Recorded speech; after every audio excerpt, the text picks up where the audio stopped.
தடை வந்து விட்டது, இனி நான் என்ன செய்ய போகிறேன், எல்லாமே போச்சு, இனி திரும்ப எனக்கு ஒன்றுமே கிடைக்கிறதுக்கு வாய்ப்பு இல்லைன்னு சொல்லி நீங்கள் சோர்ந்து போயிருந்தால் அற்புதம் நடக்காது.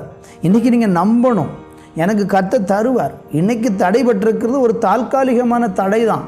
ஆனால் என் தேவன் என்னை மறுபடியும் எழுப்பித்து கட்ட போகிறார், எனக்கு 2 மடங்கு நன்மையை தரப்போகிறாருங்கிற அந்த நம்பிக்கையோடு இருந்தீங்கன்னா கர்த்தர் சொல்கிறாரு, நம்பிக்கை உடைய சிறைகளே என்று உங்களை பார்த்து அழைக்கிறார். ஒருவேளை இன்றைக்கி நீங்கள் நம்பிக்கை இருக்கிறது, ஆனால் சிறையிருப்பு மாதிரி உட்கார்ந்துருக்கிறீங்களா? கவலைப்பட வேண்டாம்.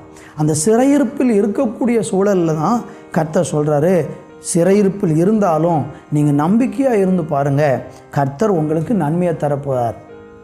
அந்த நன்மையை ஆண்டவர் தருவதற்கு எப்படி சொல்கிறார் பாருங்கள், நம்பிக்கை அரணுக்கு திரும்புங்கள் அப்படின்னு சொல்கிறார். அரண் என்ன என்று நம்ம வேதத்தில் ஆராய்ந்து பார்த்தீங்கன்னா அது தேவன் தான் நம்முடைய அரண்.